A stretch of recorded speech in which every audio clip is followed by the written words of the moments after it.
Tallahassee is the capital of Florida, midway between the largest cities St. Augustine and Pensacola, located on the panhandle of the state. Tallahassee is home to Florida State University, number 18 among national public universities in the U.S.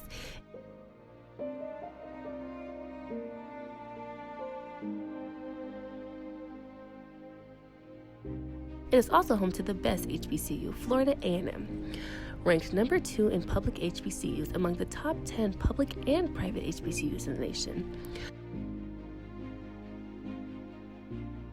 Both schools reside in Leon County. Leon County was one of the largest holding counties. 73% of the population of Leon County consisted of black slaves. As was true elsewhere in the South, the value of those slaves far exceeded the value of all the land in the county. Leon County had more slaves than any other county in Florida, and it was therefore the wealthiest county in Florida.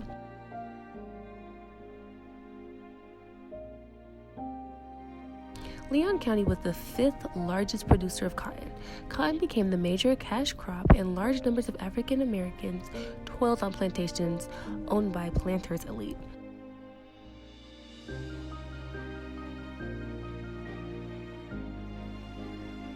Leon County reportedly included a total of 5,532 slaves, which is more than half the population of Florida at the time.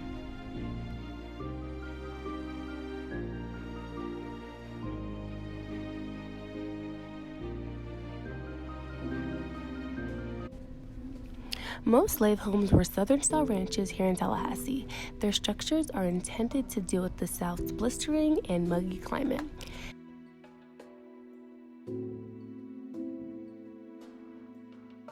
They incorporate yards that cultivate Southerners' feelings of network.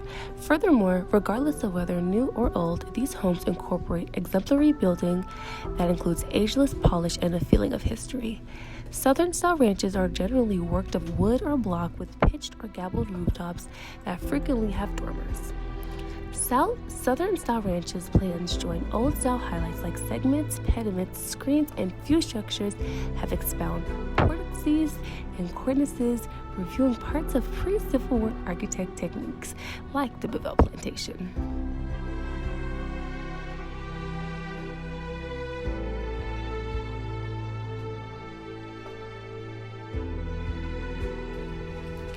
The Bellevue Plantation House was owned by Catherine Willis Gray Murat, wife to Prince Archibald Murat and niece of President George Washington. Catherine Willis moved to Tallahassee in 1820s with her family from Virginia and married Archibald Murat. The marriage linked French royalty with America's own First Family, as Catherine's great-grandmother had been George Washington's sister. Archibald was the eldest son of Napoleon's sisters. His father was one of Napoleon's marshals. His family was exiled after Napoleon's defeat when Murat was a child. Princess Murat purchased Bellevue, a cotton plantation of 520 acres in 1854. Murat was a widow, managing 2 plantations, owner of 25 slaves, and taking an active role in local society. She owned Bellevue till her death in 1867. The home is located in Tallahassee, Florida, in the Tallahassee Museum. Catherine Murat was described as an excellent hostess with partying spilling out from the house into the garden. The furniture of the Bellevue Plantation was arranged to suit the season and occasion. Chairs were drawn near the fire for warmth or beside a window to catch an afternoon breeze. The walls were whitewashed without plaster or interior paneling. Cotton required hand labor. Growing and processing cotton took all year. Young and old picked the cotton in the field, carrying the cotton in large bags or baskets. Healthy adults could pick about 200 pounds a day. Cotton gins mechanically removed the seeds from the fibers. Before the gin was invented, the seeds were picked out by hand. The clean cotton was pressed and bound into large bales.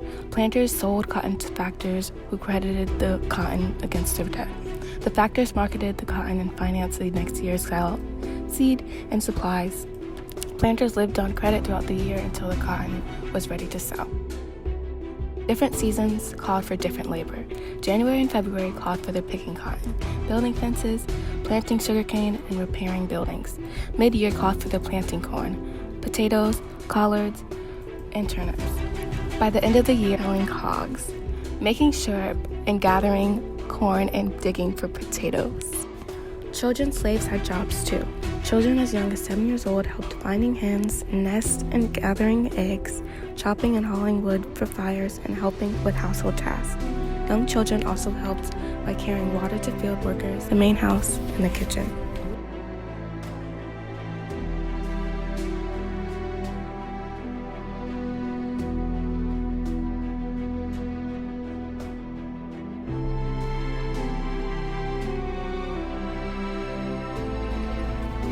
Out of 15 adult slaves on Bellevue Plantation in 1860, only 4 are known by their name: Patty Lee, William Hughes, Jerry Hudges, and Thornton Hudges. Patty Lee, an African-American woman who was born in Virginia and moved to Florida as a child with the Merritt family.